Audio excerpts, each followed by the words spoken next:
Welcome back to the channel Wastelanders. Today we descend into one of the darkest chapters in Vault-Tec history. This is the story of Vault 75, the child experimentation facility hidden beneath Malden Middle School, told by someone who helped run it. They told us our parents were in quarantine. They told us graduation meant saving the world. They told us we were heroes, right up until the needle went in and everything went black. For over 200 years, children were bred and tested and harvested in that vault. This is the confession of one of the scientists who watched it happen and did nothing to stop it. And if you genuinely enjoy this kind of dark storytelling, consider subscribing and liking the channel, but only if you like the content. This entire script is narrated from the first-person perspective of a character from the Fallout universe. Their identity remains hidden throughout the story. After you have heard everything, try to guess which character is speaking in the comments below. The first person to guess correctly will have their comment pinned. I helped them burn the bodies. That was my first task after graduation. After they welcomed me to the science team with handshakes and congratulations. After they gave me a fresh lab coat and showed me my new quarters on the observation deck. After they told me I was special enough to be saved. They handed me a shovel and pointed to the incinerator. The ashes were still warm, gray and white flakes that used to be my friends. I did not know that then. I thought it was medical waste. I thought it was old equipment being disposed of. I thought a lot of things that were not true. My name is not important anymore. What matters is what I did, what I failed to do, what I allowed to happen while I smiled and took notes on my clipboard. This is my confession. This is my testimony. This is the only way I know how to make the dead speak through me. Because I was the one they trusted. I was the one they believed in. And I was the one who looked the other way while they were marched to slaughter. I grew up in Vault 75 beneath Malden Middle School. Like everyone else, I believed the stories. I believed we were heroes in training. I believed we would one day climb those stairs, open that heavy door, and walk into Uptopland to save all the people suffering above us. The overseer would gather us in the atrium every few months. She would stand on that little platform with tears in her eyes, real tears or fake ones. I could never tell. She would tell us about Uptopland, about the monsters that roamed the broken cities, about the bandits who stole food from starving families, about the children up there who had no vault to protect them. We were the chosen ones, she said. We were strong, we were fast, we were smart, and when we graduated, we would finally get to help. Every child in that vault wanted to graduate. We trained harder than you can imagine. We ran on those treadmills until our legs gave out. We studied our lessons until our eyes bled. We shot targets in that combat simulation room until our fingers cramped around the triggers. I remember the diner in the simulation chamber. They built it to look like a real wasteland restaurant. Faded booths, cracked windows, a counter with stools that spun. We thought it was so exciting. A little piece of Uptopland right there in our vault. We had no idea that diner was our coffin. We had no idea we were training to die. The first time I saw someone disappear was when I was 8 years old. A girl named Ellie. She was 17, and her graduation day came with all the ceremony they could muster. The overseer gave a speech. The science staff applauded. Ellie walked through that door into the restricted section with the biggest smile on her face. She never came back. They told us she was in Uptopland now. They told us she was helping people. They told us we would see her again someday when we graduated too. I believed them. Why would I not believe them? They were the adults. They were the ones who fed us and clothed us and taught us everything we knew. They were the only family we had. The only family we had because they murdered our real families the day the bombs fell. I did not learn that truth until much later. Until I was standing on the observation deck, watching children run on treadmills below me, reading the files they finally let me access. October 23rd, 2077. The sirens, the rush to the vault, the separation of children from parents, orientation, they called it. The adults were told their children needed to go to the atrium for a special briefing. They were told to wait in a separate chamber for decontamination. They were told everything would be fine. Then the gunshots started. One by one, methodical, efficient. Every parent, every guardian, every teacher who walked through that vault door, the head of security did it himself. Quick and clean, the report said.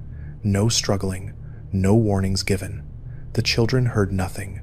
The atrium was too far away. The ventilation system masked the sounds. By the time we were introduced to our new home, our mothers and fathers were already being processed for disposal. I think about my own parents sometimes. I have no memory of them. I was only 3 years old when the bombs fell. But somewhere in those files, in some folder I never had clearance to open, there is a record of their deaths. There is a note about how quickly they went down. There's probably even a measurement of how efficiently their bodies were incinerated. That is what Vault-Tec called science. But I am getting ahead of myself. Let me tell you about growing up in that place. Let me tell you about the tests. Every single day we were measured. Our height, our weight, our reflexes, our intelligence, our social behaviors. They had clipboards everywhere.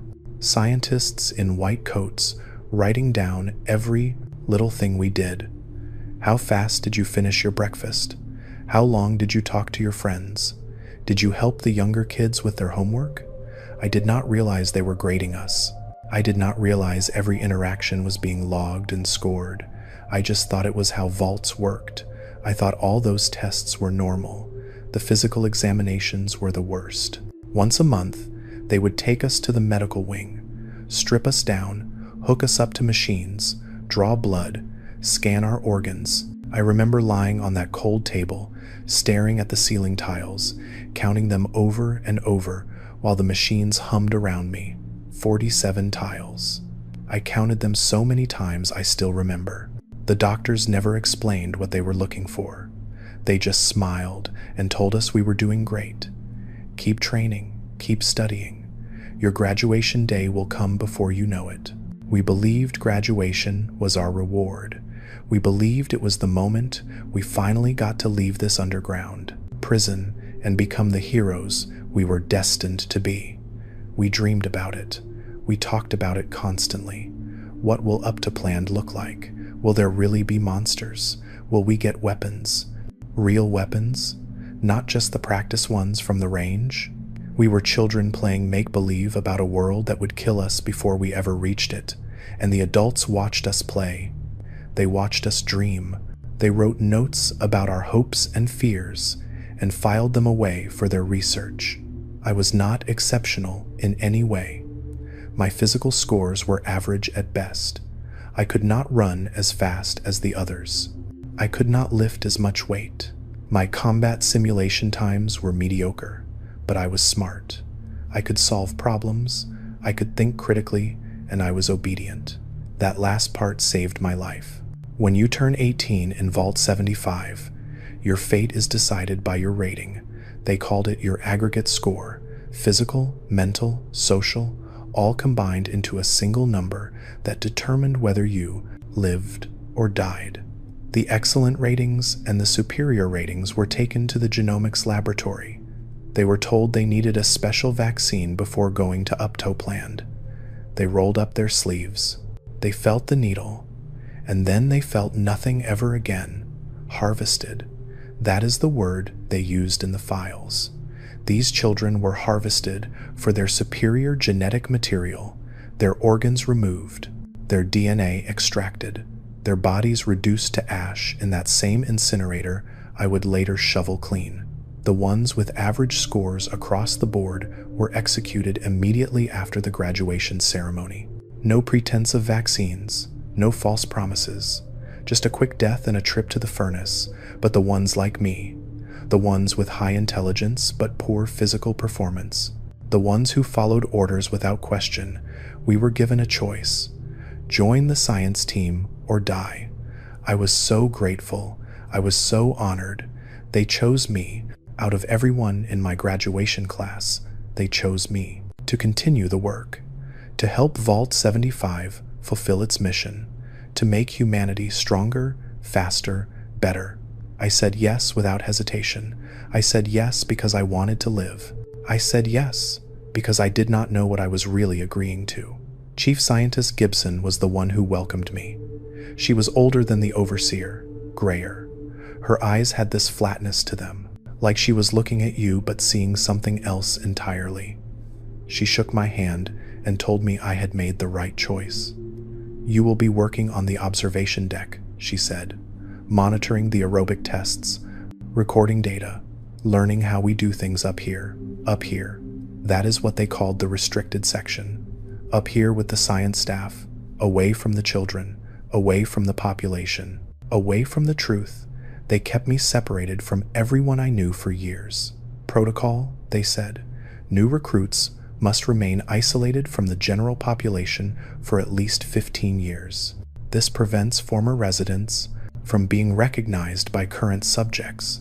Subjects, that is what they called the children. Not kids, not students, not even residents. Subjects. I did not question it at first. I was too busy learning my new role, too busy studying the protocols, too busy proving myself worthy of the position they had given me. But I could still watch them. From the observation deck, I could look down into the testing areas and see the children going through their routines, running on treadmills, lifting weights, shooting targets. I could see her, Nina. She was the reason I kept going. The reason I woke up every morning and put on my lab coat and pretended everything was fine. Nina was still down there, still training, still dreaming about Uptopland. Her physical scores were among the best in her age group, fast, strong, resilient. But her academic performance was struggling. She was never much of a student, not like me. I watched her every day from behind that glass. I watched her run until she collapsed. I watched her pick herself back up and run again. I watched her laugh with her friends in the mess hall. I watched her sleep in the dormitory at night when I should have been monitoring vital signs. I loved her. I think I loved her before I even knew what that word meant, and I knew what was going to happen to her. I knew it the moment I read those files, the moment I understood what graduation really meant. Nina was physically exceptional. She would be rated excellent or superior. She would be taken to the genomics laboratory. She would be told about the vaccine. She would never see Uptopland. I should have told her. I should have found some way to warn her. I should have done something, anything, to save the only person I ever cared about. But I did not, because I was a coward, because I was suggestible, because they had trained me too well. If you are still with me after hearing this, hit that like and subscribe button. Gibson told me not to worry about Nina. She told me my attachment was noted in my psychological profile but was not a concern. She told me they would keep me on the observation deck long enough for those I had personal relationships with to graduate out of the population. Graduate out. Like they were going somewhere. Like they were moving on to better things. I nodded and said I understood. I went back to my station and recorded more data. I watched more children run until they passed out. I watched more children get taken away after their 18th birthdays, and I did nothing. Then Rohit found those papers. Rohit was 2 years younger than me. We had trained together as kids. He was never the brightest. His memory was poor. He had trouble retaining simple information, but he worked harder than anyone I ever knew. He pushed himself beyond his limits every single day. His sister Alma was the opposite. Smart as a whip, top scores in nearly everything. She and James were always competing for first place in the physical assessments. The three of them were inseparable. After I joined the science team, Rohit and James were made lab assistants. They ran the shooting range, scheduled tests, maintained the equipment. It was considered a privilege. A sign that they might be recruited after their graduation. I thought they would be safe. I thought if they just kept their heads down and followed orders, they might make it. I was so stupid. Supervisor Bissell was careless one morning. He had been carrying a clipboard with sensitive documents, personnel files, experiment protocols. The kind of information that was supposed to stay locked in the restricted section. He walked through the atrium on his way to meet with the overseer. The ventilation system was running high that day. A gust of recycled air caught his papers and scattered them across the floor. Most landed near him. He picked them up quickly and continued on his way. But one page went further, caught an updraft, drifted down into the lower level where the children lived. Rohit was the one who found it. I saw it happen from the observation deck. I saw him pull that paper out of a vent grating. I saw him read it. I saw his face change. I do not know exactly what was on that page. I never asked. But I know it was enough to confirm all the suspicions he and James had been whispering about for years. Enough to show him what graduation really meant. Supervisor Bissell asked me to help find his missing document. He was frantic, sweating. He knew what would happen if the overseer found out about his mistake. I told him I could not find it. I watched Rohit pocket that paper. I watched him show it to James. I watched them both look up at the observation window where I was standing. They knew I was watching. They knew I saw everything. And I turned away. That night, I wrote in my terminal that the document was probably destroyed by the ventilation fans. Bissell was relieved. The matter was closed, but it was not closed at all. It was just beginning. Rohit and James started planning immediately. They used the scheduling terminal in the range to communicate. They manipulated the testing programs so they would have unmonitored time. They started smuggling ammunition from the range, 1 bullet at a time, 2 bullets at a time, building their cache slowly and carefully. I knew they were doing it. I saw the inventory numbers. I saw the discrepancies. I should have reported them. I did not. Maybe I wanted them to succeed. Maybe I wanted someone to tear down the walls. I was too weak to climb myself. Maybe I just did not care anymore. Or maybe I was still hoping Nina would make it. Maybe I thought if the vault fell apart, she might survive somehow. She might escape. She might find Uptopland after all. Hope is the cruelest lie we tell ourselves. The overseer sensed something was wrong. She started increasing security checks. She ordered more tranquilizers added to the food supply. She told Gibson that the latest graduation class had shown troubling aggression levels, too many psychological breakdowns, too much resistance. Gibson was worried too. She wrote in her terminal about synthesizing new sedatives, about increasing surveillance, about Washington showing concerning behavior. Washington. That was me. That was my new name. The name they gave me when I joined the science staff. The name on my clearance badge. The name in all those files. I was a concern now. A variable that needed to be controlled, but they were too late. Rohit had already recruited the others. James had already finished building the explosives. Alma had already coordinated with the younger kids to keep them safe during what was coming. They planned it for nap time. The youngest children would be asleep in the dormitory. Alma would stay behind to watch them, to keep them quiet, to make sure they did not wander into the crossfire.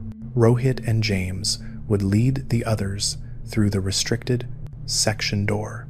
They would hit the laboratory first, then the overseer's office, then the security station. Fast and brutal. No mercy for anyone wearing a lab coat. I was wearing a lab coat. I remember standing at my terminal that afternoon, reading the schedule, seeing the gaps in the testing program that Rohit had created, knowing what it meant, knowing what was about to happen. I could have sounded the alarm. I could have warned Gibson. I could have saved the entire science staff with a single button press. I did not. I walked away from my station. I went to the mess hall and ate my lunch. I tasted nothing. I heard nothing. I just sat there and waited for the screaming to start. It started at 1400 hours. The explosion blew the restricted section door off its hinges. I felt the concussion in my chest, even from the mess hall. Alarms started blaring, emergency lights started flashing, and then the gunfire began. They were using our own weapons against us. The bullets we had given them to practice with. The skills we had taught them to fight monsters. They turned it all on the monsters who had made them. I ran. I do not know where I thought I was going. Maybe to the observation deck? Maybe to find Nina? Maybe just away from the sounds of people dying? I made it to the laboratory corridor before I saw the first body, Dr. Chen. She was lying face down in a pool of blood. Her clipboard was still in her hand. Her glasses were shattered. I had eaten breakfast with her that morning. She had told me about a promising genetic sequence she was analyzing. She had smiled and said we were getting so close to creating the perfect human. Now she was just another failed experiment. I kept running, past more bodies, past more blood, past open doors, leading to rooms I had never been allowed to enter. I saw the genomics laboratory, the place where they did the harvesting. Stainless steel tables, surgical equipment, cryogenic storage units lining the walls, and jars. Rows and rows of jars, organs, tissue samples, genetic material, all labeled with subject numbers and dates. All that remained of every child who had graduated with an excellent or superior rating. I saw a jar with a number I recognized. A jar dated 3 months after I joined the science staff. Nina's number. I fell to my knees. I do not remember screaming. I do not remember crying. I just remember staring at that jar and understanding finally what I had allowed to happen, what I had been a part of, what I had become. She never made it to Uptopland. She never even made it out of this room. She walked in here believing she was about to save the world. She rolled up her sleeve and felt that needle and trusted the people who raised her, and they cut her apart like livestock. I was still on the floor when Rohit found me. He was holding a pistol. His hands were covered in blood. His eyes were wild but focused. He looked at me. I looked at him. I thought he was going to kill me. I thought I deserved it. But he just shook his head, like I was not even worth the bullet, like I was already dead inside, and he knew it. You knew, he said. You knew everything, and you did nothing. I did not answer. What could I say? He was right. He left me there in the genomics laboratory, surrounded by the remains of everyone I ever cared about, surrounded by the proof of what Vault-Tec had been building beneath that middle school. Not a shelter, not a sanctuary, not a place to save children from the horrors of war. A farm, a factory, a breeding program to create genetically perfect soldiers for a government that no longer existed. The rebellion succeeded. Every member of the science staff was killed except me. The overseer was found in her office with her own letter opener in her throat. Gibson died at her terminal, still typing her final report. Rohit led the survivors out of the vault, out into Uptopland, into the world we had dreamed about since we were old enough to dream. I did not go with them. I stayed behind. I closed the vault door. I locked myself inside with the bodies and the blood and the jars. This is where I have been ever since. This is where I will die. This is my punishment for all the things I saw and all the things I ignored. I could tell you that I was manipulated, that they made me this way, that I had no choice. But there is always a choice, and I made mine. I chose to look away. I chose to follow orders. I chose to let the people I loved be murdered because I was too afraid to stand up and say no. I am still wearing my lab coat. It still has the bloodstains on it from when I crawled through the corridors after the killing stopped. I could take it off. I could burn it, but I will not, because this coat is what I am now. This is who I chose to be. If you want to know what Vault-Tec was really doing beneath America, listen carefully. I am going to tell you everything, every protocol, every experiment, every child who died in this vault, believing they were going to save the world. I owe them that much. I owe them the truth. And when I am finished, maybe you will understand why some doors should never be opened, why some vaults should stay buried forever. Why the worst monsters are not the ones waiting in Uptopland. The worst monsters are the ones who watch children die and do nothing to stop it. That is what I am. That is what they made me. And now it is time you knew the whole story. The vault was never quiet after the uprising. I do not mean the silence was broken by sounds. I mean the silence itself became a noise, a pressure in my ears that never went away, the hum of machinery that no longer had purpose, the drip of water from pipes that no longer needed to sustain anyone, the creak of metal settling into positions it would hold forever. I walked through the corridors for days after they left, stepping over bodies, stepping around blood that was drying brown on the floor. I told myself I was looking for something, survivors maybe, or answers, or some reason to keep breathing. I found none of those things. What I found instead were the terminals, dozens of them scattered throughout the restricted section, each one containing logs and reports and data files that told the story of what we had been doing here, what they had been doing, what I had helped them do. I read everything. I owed the dead that much. Let me tell you about the beginning. Let me tell you what happened on October 23rd, 2077, the day the world ended and Vault 75 began. The bombs fell at 9:47 in the morning, Eastern Time. The students at Malden Middle School were in their second period classes when the siren started. Teachers had been briefed on the evacuation protocol. They knew exactly where to go: down the stairs, through the basement door, into the vault entrance that had been built directly beneath the school. Parents came, running from their homes.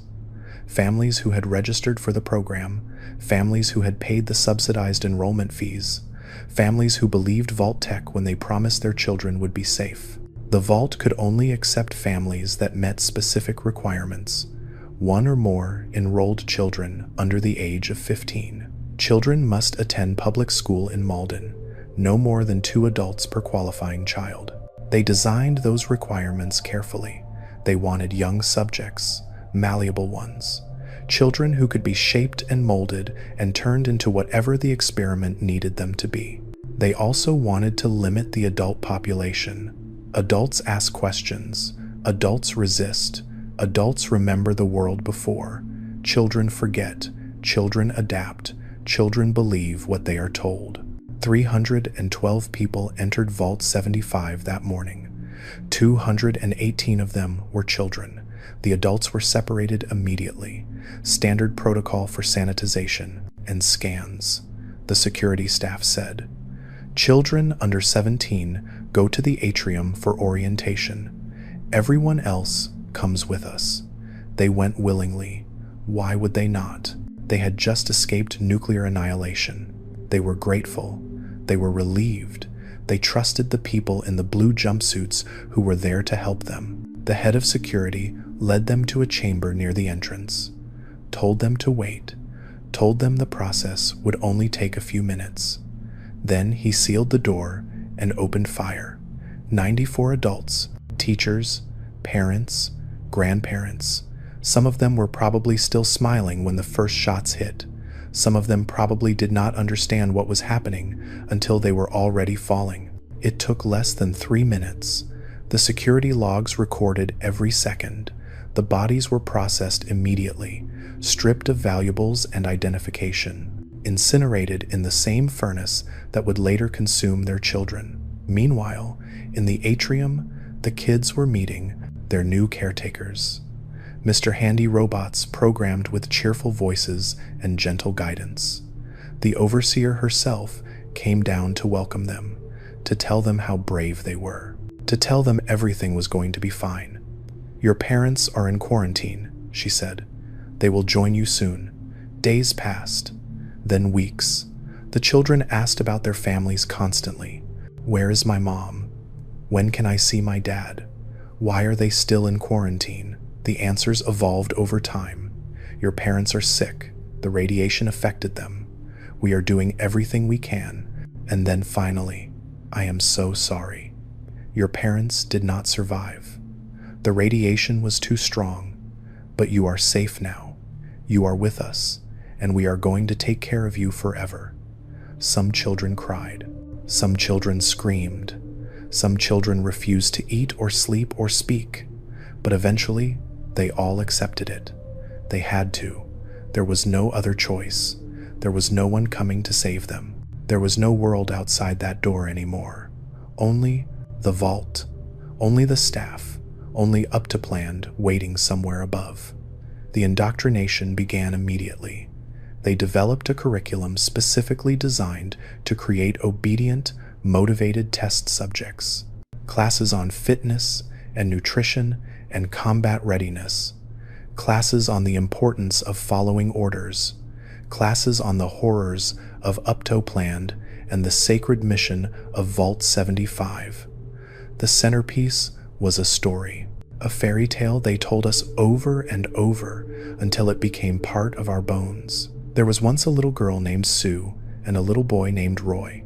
Sue and Roy grew up in a very special place called Vault 75. They learned and trained and played there. How they trained. Sue and Roy were both growing up big and strong when one day Sue and Roy were asked to visit the overseer. "What is wrong, overseer?" asked Sue. "Why are you crying, overseer?" said Roy. "It is just awful," cried the overseer, wiping a tear from her eye. "Have you children ever heard of up-to-planned?" Sue and Roy blinked and shook their heads. "What is that, overseer?" they asked. "Oh, it is a terrible place," began the overseer. And she told the children about up-to-planned. She told them about the people living there and how they were not safe or strong like the children of Vault 75. Monsters attacked them, and evil bandits stole their food, and it was no place for little children to grow up. "But you can help them," the overseer said. "You are strong and fast and brave. When you graduate, you will go to up-top land and make it safe for everyone." We heard that story hundreds of times. We recited it to each other. We acted it out during playtime. Sue and Roy became our heroes. Graduation became our dream. We never questioned why Sue and Roy never came back to tell us about their adventures. We never wondered why no one from up-to-planned ever visited to thank us. We just believed. Because believing was easier than thinking. Because hope was the only thing they let us keep. The testing regimen was relentless. Every child was evaluated constantly across 3 categories: physical capability, intellectual performance, social behavior. Each category had dozens of subcategories: speed, strength, endurance, pain tolerance, problem solving, memory retention, obedience, cooperation, emotional stability. They measured everything. They recorded everything. They fed all that data into algorithms that would eventually decide who lived and who died. The physical tests were brutal. They pushed us past our limits every single day. Run until you collapse. Then get up and run more. Lift until your muscles tear. Then lift heavier. Fight until you cannot stand. Then fight from your knees. The researchers had guidelines for how far they could push us. Testing would only cease in the event of cardiac arrest or death. That was the actual language in the protocol. They would literally work us until our hearts stopped. Pain thresholds were a particular focus. They wanted soldiers who could keep fighting no matter how badly they were hurt. So they developed exercises designed to increase our tolerance. Exercises that would be called torture anywhere else. I will not describe them in detail. Some things should stay buried. But I will tell you that by the time I graduated, I could hold my hand over an open flame for 30 seconds without flinching. I thought that made me strong. I thought that made me ready. It just made me damaged. The intellectual tests were more subtle but equally invasive. Problem-solving exercises, logic puzzles, memory games. They wanted to identify the smartest children. The ones who could think critically, the ones who could be trusted with sensitive information. Children like me, I excelled at those tests. I scored in the top percentile for reasoning and analysis. I could see patterns that others missed. I could solve problems that stumped my peers. That is why they chose me for the science team. Not because I was strong or fast or brave, because I was smart and obedient. Because I could be trusted to follow orders without asking why. The social evaluations were the most insidious. They wanted to know how we interacted with each other, who we trusted, who we avoided, who we would follow, and who we would lead. They encouraged competition. They rewarded children who reported weaknesses in others.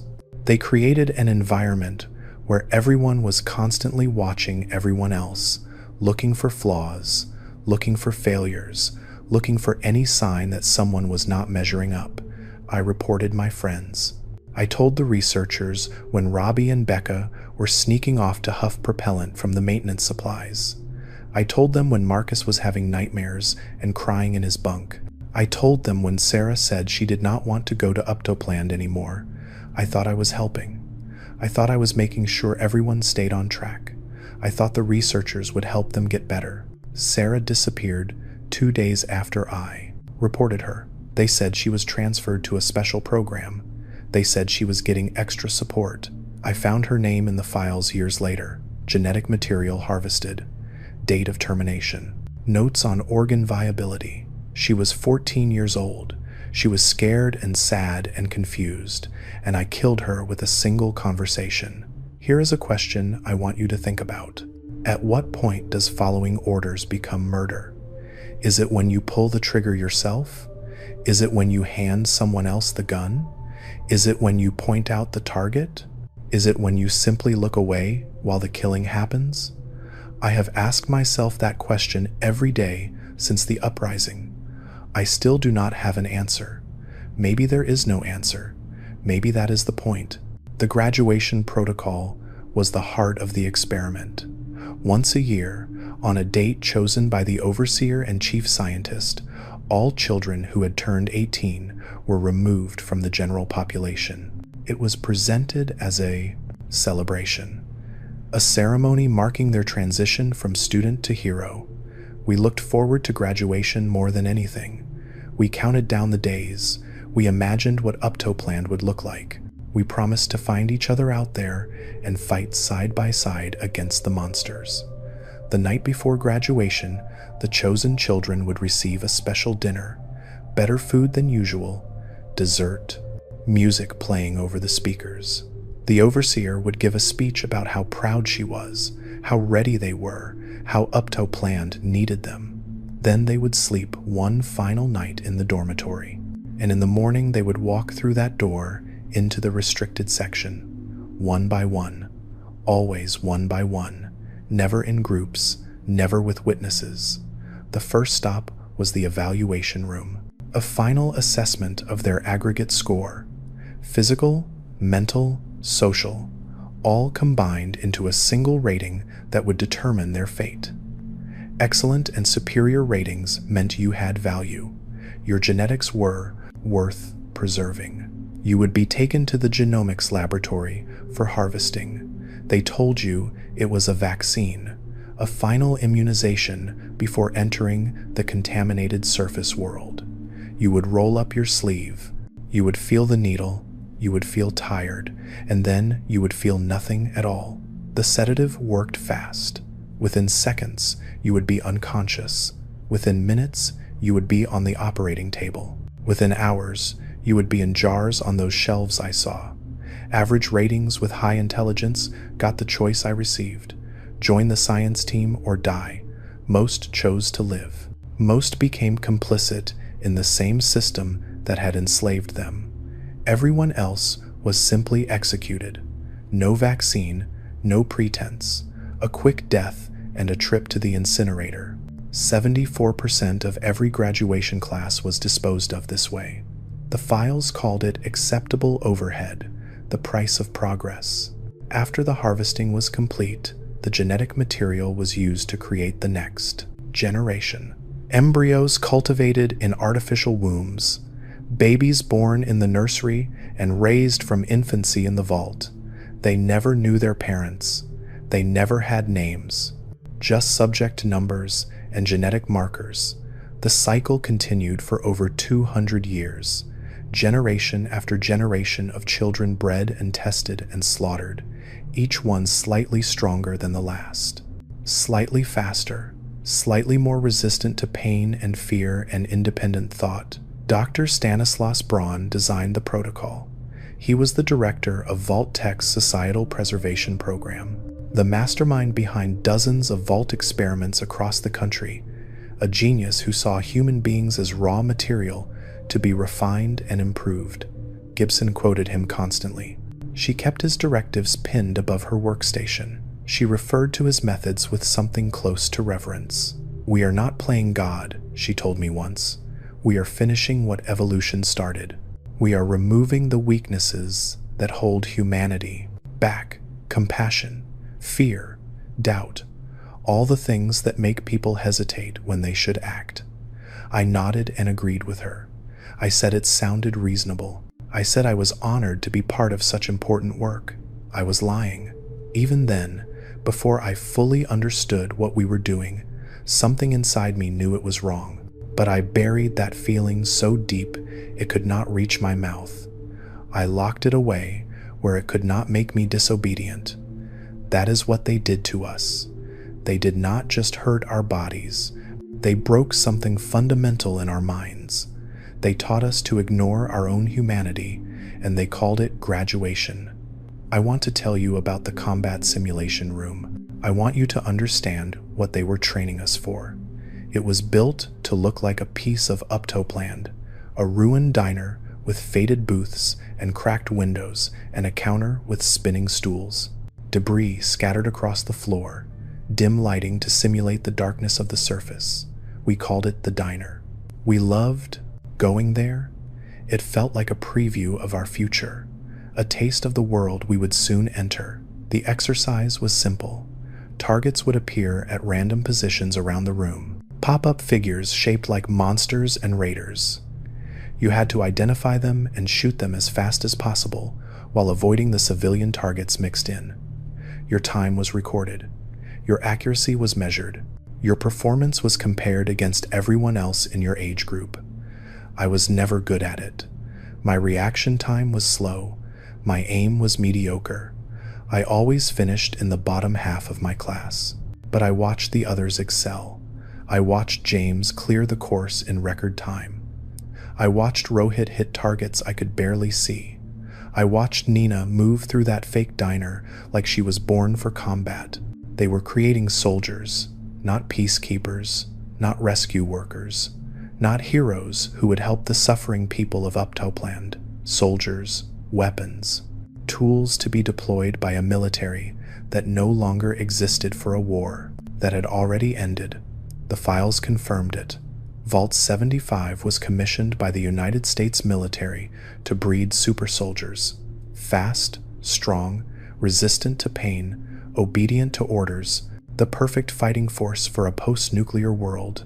But the world ended before they could be deployed. The government collapsed. The chain of command disintegrated. The people who ordered this experiment were vaporized along with everyone else, and still the vault kept running. Still the children kept dying. Still the science staff kept harvesting and breeding and testing. For over 200 years, they continued the protocol without anyone left to give them orders.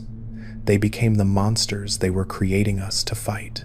I think about the nursery sometimes, the room where the next generation was grown, artificial wombs humming with life, babies taken from their pods and placed in cribs with nothing but subject numbers to identify them. No parents, no names, no history, just genetic potential waiting to be measured and judged. Some of those babies were created from Nina's DNA, from her organs and her tissue and her harvested cells, children she would never know existed. Children who would grow up and train and graduate and die just like she did, the cycle consuming itself. Forever, I could have stopped it. That is the thought that haunts me most. When I joined the science team, I had access to systems and terminals that could have shut everything down. I could have disabled the breeding protocols. I could have opened the vault door. I could have at least tried to end it. But I did not. Because I was afraid. Because I was programmed. Because some part of me still believed that what we were doing was necessary. That is the true horror of Vault 75. Not the experiments themselves, not the harvesting or the executions or the lies. The horror is that they made us believe in it. They made us complicit in our own destruction. They turned victims into perpetrators and called it progress. I was both. I was a child who grew up in that system, shaped by those tests, dreaming of uptopland. And I was a scientist who watched other children go through the same thing and did nothing to help them. I cannot separate those two identities anymore. They are fused together, the victim and the monster, wearing the same face. When Rohit led the uprising, he was not just fighting against the science staff. He was fighting against everything the Vault had turned him into. He was reclaiming his humanity by force because they had stolen it from him piece by piece since the day he arrived. I wish I had that courage. I wish I had stood beside him instead of cowering in the mess hall. I wish I had been part of the liberation instead of part of the machine, but I was not.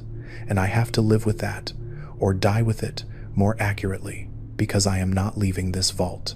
I am not going to Uptopland. I am going to stay here with the bodies and the files and the jars until my own systems fail. This recording is my only contribution now, my only chance to make something right. If you are hearing this, it means someone found this terminal. Someone opened this vault after all these years. I need you to understand what happened here. I need you to see the full scope of what Vault-Tec was willing to do.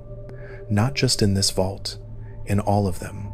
There were over 100 vaults across the country. Most of them were experiments. Test subjects isolated and manipulated and destroyed in the name of science. Children and families who thought they were being saved. Vault 75 was not unique. It was not even the worst. It was just one data point in a massive research program designed to push humanity to its limits and see what broke first: the bodies, the minds, the souls. We broke all three. If this story has kept you listening this far, and you want more of these dark confessions from the wasteland, hit that like button. It really motivates me to create similar Fallout lores. I have more to tell you about the days after the uprising, about what I found in those terminals, about the final messages left behind by people who knew they were about to die. But first, I need you to understand something. I need you to understand why I stayed, why I chose this empty tomb over the freedom everyone else fought and died for. I stayed because I do not deserve to leave. I watched Nina walk into that laboratory. I watched her smile at the doctor holding the needle. I watched her roll up her sleeve without hesitation because she trusted us, and I let it happen. I could have warned her. I could have told her to run. I could have caused a distraction or faked an emergency or done anything at all to give her a chance. Instead, I stood at my terminal and recorded the time of her appointment. I noted her vital signs as they flatlined. I logged her harvest date in the database. I turned the girl I loved into a data entry, and then I went to lunch. Some sins cannot be forgiven. Some debts cannot be repaid. Some people do not get to start over in Uptopland. I am one of those people, so I will stay here, and I will keep talking, and maybe when I am finished, you will understand what this place really was. Not a vault, not a shelter, not a school, or a laboratory, or a military installation. A slaughterhouse. And I was one of the butchers. The terminals told me everything.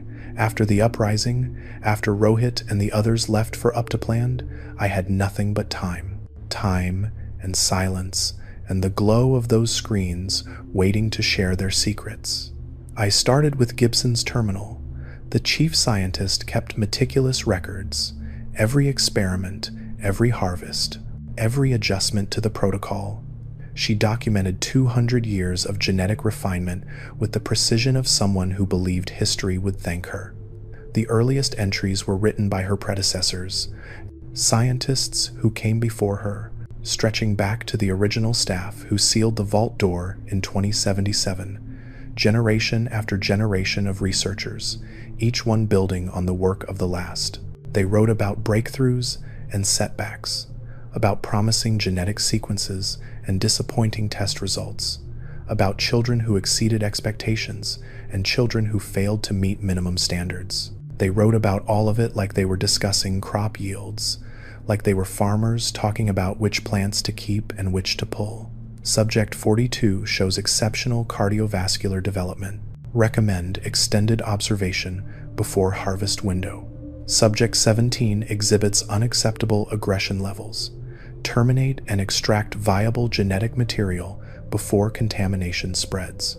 Subject 91 demonstrates superior pain tolerance but substandard cognitive function. Classify as physical stock only. Stock. That is what they called us. Physical stock, cognitive stock, breeding stock. Not children, not people, not human beings with names and dreams and the capacity to feel pain. Stock. I read those entries for hours, then days, then weeks. I could not stop. Every file I opened revealed something worse than the one before. Every log confirmed another horror I had suspected but never allowed myself to believe. The genetic modification protocols were more extensive than I knew. They were not just breeding us for strength and speed, they were engineering us at the cellular level, hormonal treatments to accelerate growth, gene splicing to enhance muscle density, chemical compounds to suppress fear and increase aggression. We were not born this way, we were manufactured. The oldest children in each generation served as templates. Their genetic material was harvested and refined and improved before being used to create the next batch. Each cycle produced subjects that were slightly more optimized than the last. By the time I was born, the experiment had been running for compare over 150 years. I am not the same species as the children who entered this vault in 2077. I am something else. Something they designed in a laboratory and grew in an artificial womb. I do not know who my genetic parents were. I do not know which harvested subjects contributed to my DNA. I might be descended from dozens of different children whose names I will never learn. Or I might be descended from no one at all. The later generations were increasingly synthetic, genes spliced from multiple sources, traits selected and combined like ingredients in a recipe. I am not a person. I am a product.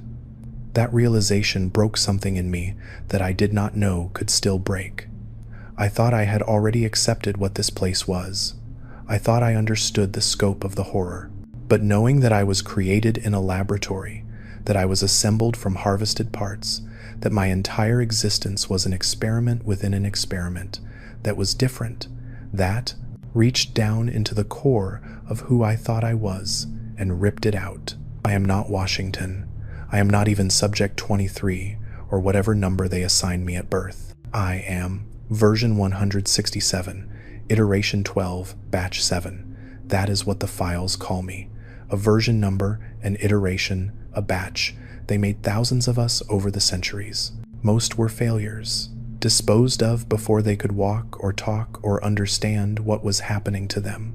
Only the viable specimens made it to the general population. Only the ones who met minimum standards were allowed to live long enough to be tested. I was viable. I met standards. I lived. And for that, I am supposed to be grateful. The overseer's terminal contained different information, less scientific, more administrative, personnel files and security protocols and communications with people outside the vault. That surprised me. I always assumed we were completely isolated, cut off from the world above, but the overseer had been sending reports to someone, encrypted transmissions on frequencies I did not recognize. The recipients were never identified, just code names and routing numbers. But the content made clear that Vault 75 was part of something larger, a network of facilities all working toward the same goal. Other vaults were referenced, other experiments, comparative data on genetic modification outcomes and behavioral conditioning results. Whoever was receiving these reports had access to information from multiple sites. They were coordinating, sharing results, refining their methods based on what worked and what did not. Vault 75 was not an isolated atrocity. It was a node in a system, a single data point in a research program that spanned the entire country.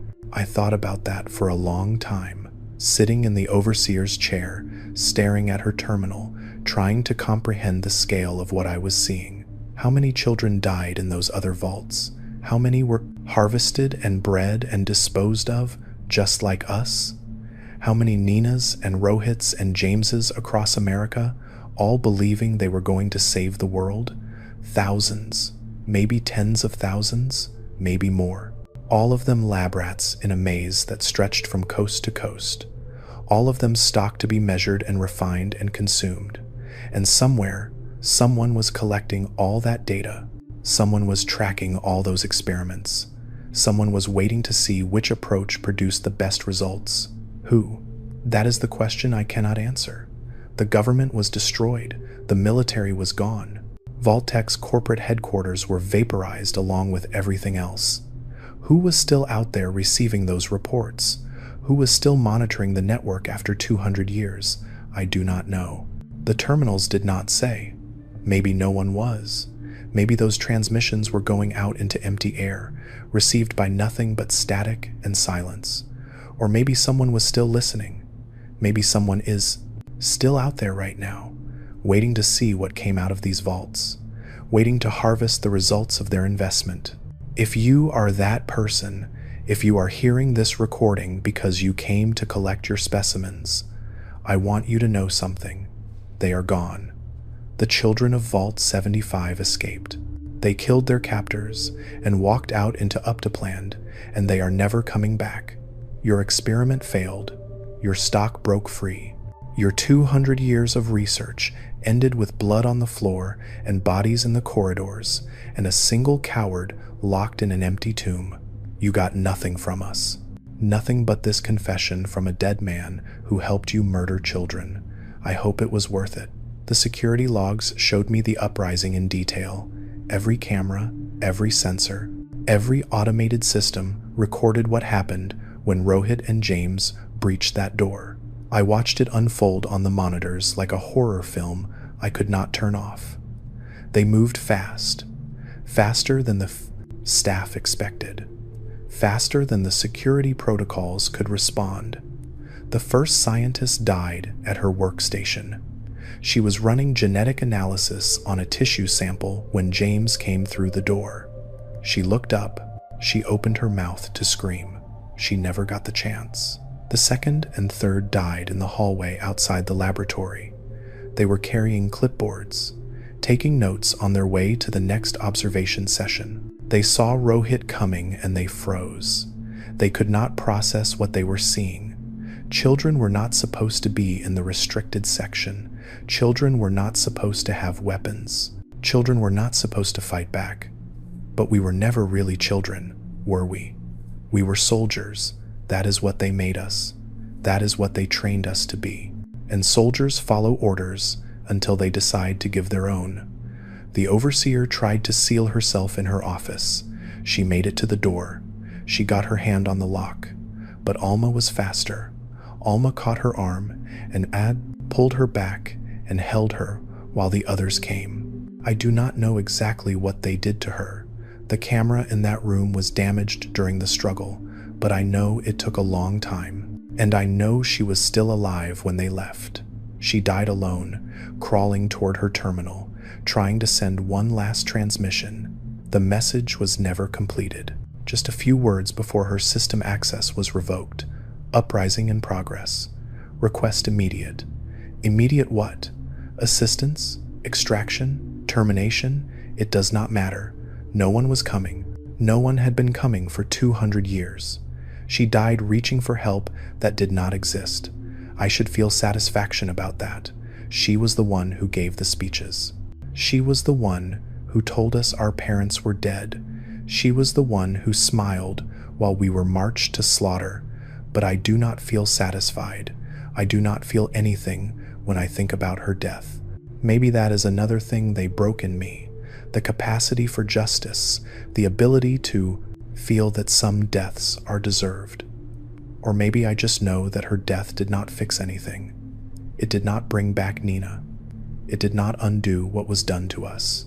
It was just more blood in a vault that was already drowning in it. Revenge is not healing. It is just pain moving in a different direction. Gibson died at her terminal. I mentioned that before, but I want to tell you more about it. I want you to understand who she was at the end. She was typing her final report when they found her. Not a distress call, not a plea for help. A scientific analysis of her own death. She knew they were coming, she heard the gunfire and the screaming, and she knew the project was over. But instead of running or hiding or fighting, she sat down at her keyboard and started documenting. Subject uprising commenced at 1400 hours. Breach of restricted section achieved through explosive device constructed from ammunition components. Security response inadequate. Recommend review of contraband. Detection protocols for future iterations. Future iterations. She was already thinking about the next version of the experiment, already planning how to prevent this outcome in the next vault. She wrote 3 more paragraphs before they reached her. Analysis of what went wrong, suggestions for improvement, notes on which subjects showed leadership potential during the attack. She was studying them even as they came to kill her, taking data even as her life ended. That is who she was. That is what this place made her. A machine that could not stop measuring and recording and analyzing, even when the measurements no longer mattered. Her last sentence was unfinished. Aggression levels in current generation significantly exceed. Exceed what? Projections? Acceptable parameters? Previous iterations? Rohit's bullet interrupted her before she could say. I wonder if she felt anything at the end. Fear, regret, recognition that she had created the very thing that destroyed her, or maybe she felt nothing at all. Maybe she was as broken as the rest of us, just another product of Vault-Tec's assembly line, optimized for a function that no longer had purpose. We were all experiments in the end, staff and subjects alike, all of us shaped by this place into something less than human. Let me ask you something. Do you think any of us could have turned out differently? If you grew up in Vault 75, watching your friends disappear, believing every lie they told you, training every day to fight monsters that did not exist, would you have seen through it? Would you have resisted? Or would you have done what I did, kept your head down, followed orders, hoped that obedience would keep you safe?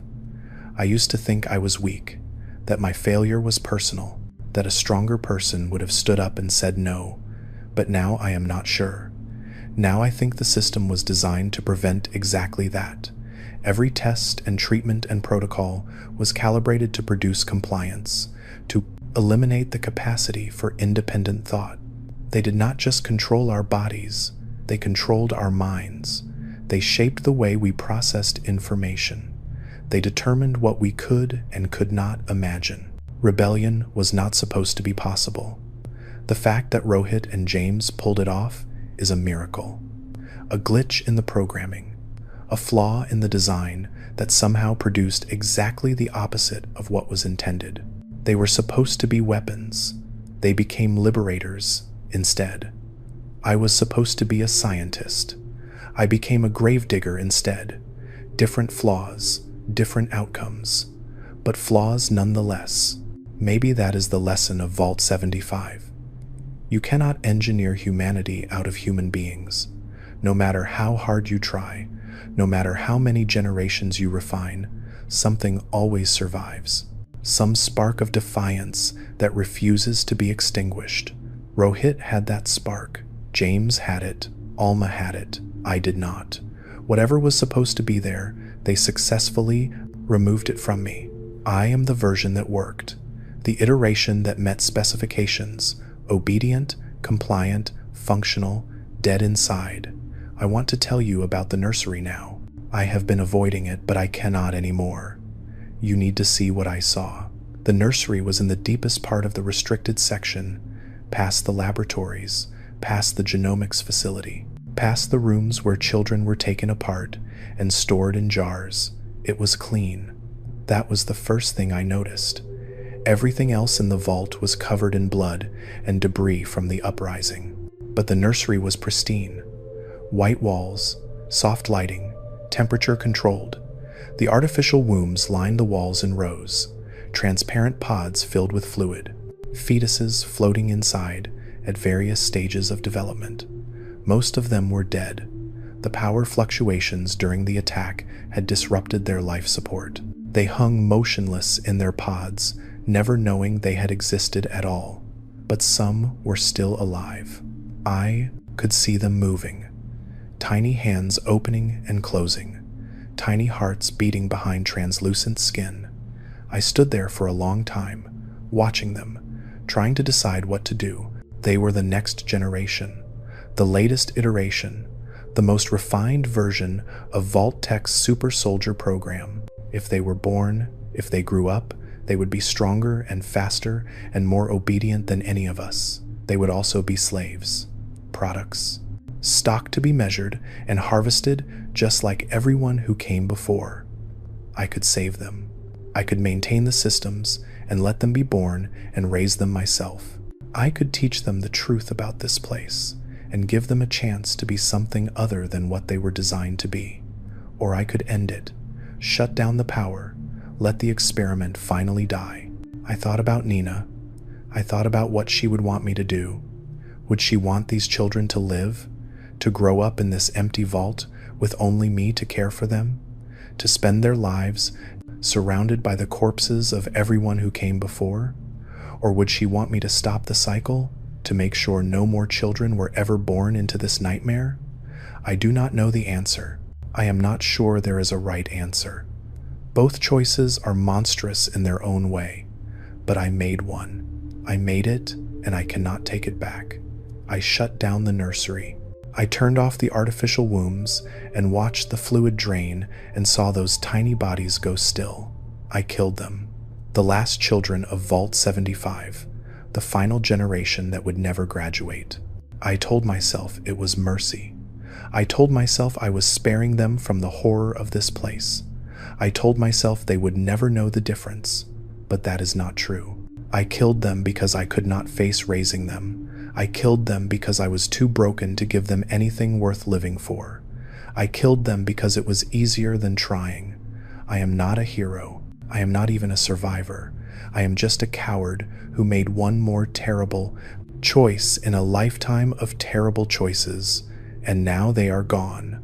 All of them, the subjects and the scientists and the children who were never born. I am the only one left. Think about this for a moment. If you had to choose between letting those children live in that vault with only the narrator to raise them, or ending their lives before they could suffer, which would you choose? What does mercy even mean in a place like this? After the nursery, I stopped reading terminals. I stopped exploring. I stopped doing anything except sitting in the dark and waiting to die. Days passed, maybe weeks. I lost track of time. I stopped eating. I stopped drinking. I just sat in the overseer's chair and stared at the wall and waited for my body to give up. But it did not give up. Whatever they did to us, whatever modifications they made to our genetics, it included resilience. My body refused to shut down. My heart kept beating. My lungs kept breathing. I was too well designed to die easily. So I started talking instead. I found this recording device in the security station. I brought it back to the overseer's office. I sat down in front of it and I started confessing. That was months ago, maybe years. I have filled hundreds of holotapes with my voice, hundreds of hours of testimony about what happened in this vault. Most of it is rambling, incoherent, the words of a man whose mind is coming apart at the seams, but some of it is clear. Some of it is what you are hearing now. The story of Vault 75 from someone who lived it, from someone who was both victim and perpetrator, from someone who saw the whole thing from beginning to end. I do not know if anyone will ever hear this. I do not know if the vault will ever be opened again. Maybe it will stay sealed forever. Maybe my voice will echo in this tomb until the power finally fails and everything goes silent. But I have to try. I have to leave some record of what happened here. I have to make sure the children are not forgotten. Their names are in the files. Hundreds of them, thousands over the centuries. Every child who was born in this vault, tested in this vault, killed in this vault. I have been reading them out loud, one by one, recording them so that someone might hear.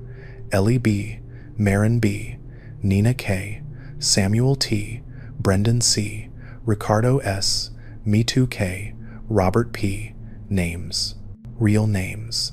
Not subject numbers or version iterations or batch codes. They were people. They had favorite foods and secret fears and dreams about what Uptoplanned would look like. They had friends and rivals and crushes. They laughed and cried and hoped. And then they were harvested, incinerated, reduced to data points in an experiment that served no purpose. I cannot bring them back. I cannot undo what was done. But I can say their names. I can make sure they existed. That has to count for something. That has to matter somehow. I am running out of strength now. My voice is giving out. My mind is wandering in directions I cannot control. But I am not finished yet. There is more to tell about the last days of the vault, about what Rohit said to me before he left, about what I found in the overseer's personal quarters that changes everything I thought I knew. I need to rest. I need to gather what is left of myself for the final part of this confession. When I come back, I will tell you the truth, the whole truth, the thing I have been circling around since I started talking. I will tell you what I really am, and I will tell you why it matters. Stay with me. We are almost at the end. I found the letters in the overseer's personal quarters. They were hidden beneath a loose floor panel under her bed, a metal box with a combination lock that took me 3 days to crack. Inside were papers, actual paper, not holotapes or terminal entries, handwritten documents that someone wanted to keep secret from the digital record. The first letter was dated October 20th, 2077, 3 days before the Panicat bombs fell. It was addressed to the overseer, not the one I knew, but the original, the woman who sealed the vault door and gave the order to execute the adults, the one who started all of this. The letter was from Vault-Tec headquarters, from someone high up in the organization. The signature was illegible, but the title was clear: Executive Director of Special Projects. I will not read the whole thing. Most of it is technical specifications and protocol confirmations, but there is one paragraph that changes everything. It said this: remember that Vault 75 is not designed to produce results within your lifetime. The optimization of human genetics is a multi-generational endeavor requiring patience and precision. You will not see the final product. Your successors will not see it. But someday, perhaps centuries from now, the children of your vault will emerge as the pinnacle of human evolution. They will be faster and stronger and more capable than any soldier who has ever lived. And they will owe their existence to the sacrifices made in the earliest days of the program. History will vindicate us. Humanity will thank us. The ends will justify the means. The ends will justify the means. That is what they believed. That is what they told themselves while they murdered parents and harvested children and bred human beings like livestock. Someday it will all be worth it. Someday the suffering will have meaning. Someday the dead will be grateful for what we did to them. I have thought about that logic for a long time, sitting in this empty vault surrounded by the evidence of what it produced. 200 years of experimentation. Thousands of children born and tested and killed. Entire generations sacrificed on the altar of genetic perfection. And for what? The children who escaped are out there in Uptoplanned right now. Rohit and James and Alma and all the others. Are they the pinnacle of human evolution? Are they faster and stronger and more capable than any soldier who has ever lived? Maybe, probably. The modifications worked. The breeding program succeeded. They are everything Vault-Tec designed them to be, but they are also traumatized, broken, raised on lies, and trained for a war that does not exist. They have no idea how to live in a world that was not built to test them. What kind of lives will they have out there? What kind of people will they become? Will they be able to form families and communities and relationships? Or will they always be soldiers, always be weapons, always be looking for the next target to eliminate. I do not know. I will never know. I will die in this vault without ever learning what happened to them. But I suspect the answer is complicated. I suspect the children of Vault 75 will struggle with what was done to them for the rest of their lives. I suspect some of them will not make it, and I suspect Vault-Tec would consider that an acceptable cost.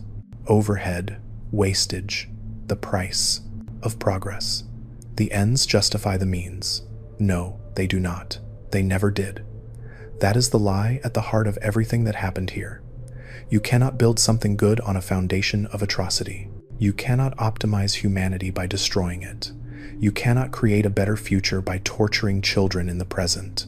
The means are the ends. The process is the product. What you do to people in pursuit of your goal is what your goal actually is. Vault-Tec's goal was not to save humanity. It was not to create super soldiers or advance genetic science or prepare for the rebuilding of civilization. Vault-Tec's goal was control, power over life and death, the ability to decide who was valuable and who was disposable, the authority to play God with human beings who had no choice but to submit. That is what they wanted. That is what they got. And that is what destroyed them. The second letter in the box was different. It was written by the overseer herself, the one I knew, the one who gave the speeches and wiped the fake tears and told us how proud she was. It was dated 6 months before the uprising, addressed to no one, never sent a confession, just like mine. She wrote about doubts, about moments when she questioned the program, about children she watched grow up and graduate and disappear into the restricted section. She wrote about a girl named Nina. I had to stop reading when I saw that name. I had to put the letter down and walk away and stand in the corridor until my hands stopped shaking. Then I came back and finished it. The overseer wrote that Nina reminded her of her own daughter, the daughter she left behind when she accepted this assignment, the daughter who died in the war along with everyone else she loved. She wrote that watching Nina train and study and dream about up to planned made her feel something she thought the job had killed: affection, protectiveness, the urge to warn her, to save her, to give her a chance. But she did not warn her. She did not save her. She sat in her office and signed the harvest order and watched on the monitor as Nina walked into the genomics laboratory for the last time. She wrote that she cried afterward, real tears, not the fake ones she used in her speeches. She cried for hours in her quarters where no one could see. And then she got up the next morning and did it again with the next child, and the next, and the next. Because the mission mattered more than her feelings. Because the program was bigger than any individual. Because the ends justified the means. She hated herself.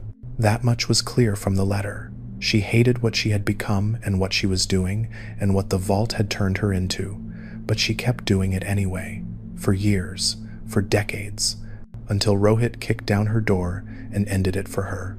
I understand her now. I did not want to, but I do. She was me. I was her. We were the same broken thing, wearing different faces. We both saw the horror. We both felt the wrongness. We both had moments when we could have stopped it, could have spoken up, could have chosen differently. And we both failed. We both let the system swallow us. We both decided that our own survival mattered more than the lives we were destroying. The only difference is that she had power and I did not. She gave the orders while I just followed them. But following orders is still a choice. Obedience is still an action. I cannot hide behind my position in the hierarchy. I was part of it. I made it possible. We all did. Every scientist, every security guard, every administrator who kept the vault running. We were all complicit. We were all guilty. And now we are all dead, except me, and I am working on that. The third letter was the one that broke me. It was not from the overseer or Vault-Tec or anyone in the vault. It was from outside, from up top land. It was written by a wastelander who found the vault entrance decades ago. Someone who saw the big gear-shaped door and wondered what was behind it. They left a note in the school basement, hoping someone would find it, hoping someone would answer. "My name is Sarah," they wrote. "I am looking for my family. My grandmother told me stories about a vault beneath this school. She said her sister went inside when the bombs fell. A little girl named Ellie. She was never seen again. I know it has been a long time. I know everyone from back then is probably dead, but I need to know what happened to her. I need to know if she made it. If anyone is in there, please respond. Please tell me about Ellie. I will wait." The letter was dated 47 years before I was born. I searched the files. It did not take long. Ellie B., female, age 17 at time of graduation. Physical rating excellent. Cognitive rating superior. Social rating optimal. Harvested. Incinerated. Genetic material incorporated into subsequent generations. She was one of the first. One of the children who entered the vault on the day the bombs fell. One of the ones who believed she was going to save the world. She never made it to Uptopland. She never saw her sister again. She never knew that decades later, someone would come looking for her. And no one ever answered Sarah's letter. It sat in the school basement for years, until the overseer found it during a routine perimeter check. She brought it inside and put it in her box of secrets and never told anyone. Why? I do not know. Maybe she kept it as a reminder. Maybe she wanted evidence of the lives that existed beyond the vault door. Maybe she needed to see proof that the people she was killing had families who loved them. Or maybe she just could not bring herself to throw it away. Maybe some part of her wanted Sarah to be remembered, even if Ellie never would be. I'm going to answer that letter now, 47 years too late, but I am going to answer it. Sarah, if you are still out there, if you are still alive, if somehow you find this recording, Ellie did not make it. She died in this vault at 18 years old. She was told she was going to save people. She was told she was a hero. She believed every word of it, right up until the needle went into her arm. I am sorry. I am sorry no one told you sooner. I am sorry you spent your life wondering. I am sorry your grandmother had to die without knowing what happened to her sister. Ellie was not alone. There were thousands like her, thousands of children who walked into this vault and never came out, thousands of Ellies whose families never learned the truth. I am telling you now, I am telling everyone who can hear this. The vault was not a shelter, it was not a sanctuary, it was a slaughterhouse dressed up as salvation. Do not mourn them for what they did not become. Mourn them for what they were. Children, human beings, people who deserved to live. That is all I can give you. That is all I have left. I hope it helps. I hope it means something. I hope you can finally stop waiting. There is one more thing I need to tell you. I have been calling myself Washington throughout this confession. That is the name they gave me when I joined the science team. That is how I am listed in the personnel files. But that is not my name. That was never my name. My name is Timothy. I was born in this vault 23 years ago. I was designated Subject 23 Alpha in the know. Stop. I am not going to use their language anymore. I am not going to define myself by their system. My name is Timothy. I was a child here. I trained and studied and dreamed about Uptopland just like everyone else. I fell in love with a girl named Nina. I believed I was going to be a hero. Then I turned 18 and they told me I could join the science team or die. I chose to live. I chose wrong. I have been hiding behind Washington because it is easier, because Washington was a scientist who followed orders. Timothy was a child who watched his friends die. I am both. I have always been both. And I need to own that now, at the end. My name is Timothy. I was born in Vault 75. I helped them kill children, and I am sorry. I am sorry to Nina. I am sorry to Rohit. I am sorry to every child who trusted me and every child I failed to protect. I am sorry to my parents, whoever they were, the ones who gave their genetic material so I could exist. I never knew them. I never will. but I am sorry I did not live a life that honored their sacrifice. I am sorry to the children in the nursery, the ones I killed because I was too broken to save them. I told myself it was mercy. It was not. It was cowardice. It was giving up. I am sorry to everyone who will hear this confession and realize that I could have done more. I could have fought. I could have resisted. I could have been like Rohit instead of like the overseer. But I was not. And sorry does not fix that. Sorry does not bring anyone back. All I can do is tell the truth. All I can do is make sure the world knows what happened here. All I can do is say their names and hope that somewhere, somehow, it matters. This is my last recording. I can feel my body finally starting to shut down. Whatever modifications they made to keep me alive, they are reaching their limits. I am going to die in this chair, in this office, surrounded by the terminals and files and letters that tell the story of Vault 75. I am going to die alone. That is what I deserve. But before I go, I want to say one more thing. I want to leave you with something other than horror and despair. The children who escaped, the ones who made it to Uptopland, they are the real end of this story. Not me, not my confession, not the bodies in the corridors or the jars in the laboratory, Rohit and James and Alma and all the others. They are what Vault 75 actually produced. Not super soldiers, not optimized genetics, not weapons for a war that never came. Survivors, fighters, people who looked at the system that created them and said no.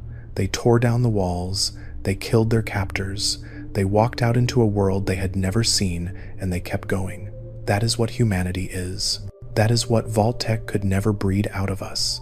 The refusal to accept, the insistence on freedom, the spark that survives no matter how hard they try to extinguish it. I did not have that spark. It was removed from me, or maybe I was just born without it. But they had it, and they used it to end 200 years of horror. If you ever meet them out there in the wasteland, if you ever encounter the children of Vault 75, I want you to know what they came from. I want you to understand what they survived. Do not judge them for what they are. Do not fear them for what they were made to be. They did not choose this. They did not ask to be experiments. They are just people, damaged, modified, traumatized people trying to figure out how to live in a world that was never meant for them. Help them if you can, or at least do not hurt them. They have been hurt enough. If this confession meant something to you, leave a like. It is the only way I know you liked the video. This is Timothy, Subject 23, Washington. Whatever name you want to use. I was born in Vault 75 beneath Malden Middle School in the Commonwealth of Massachusetts. I lived here for 23 years. I died here alone, and now you know why. The vault is silent now. The machines have stopped humming. The lights are flickering in ways that tell me the power will not last much longer. Soon it will be dark. Soon it will be over. I am not afraid. I thought I would be, but I am not. I am just tired. Tired of remembering, tired of confessing, tired of being the last voice in an empty tomb. Let me rest now. Let the vault rest. Let the children rest. We have all been here long enough. If you find this place, if you open that door and walk these corridors and see what remains of our experiment, I ask you one thing. Do not rebuild it. Do not study it.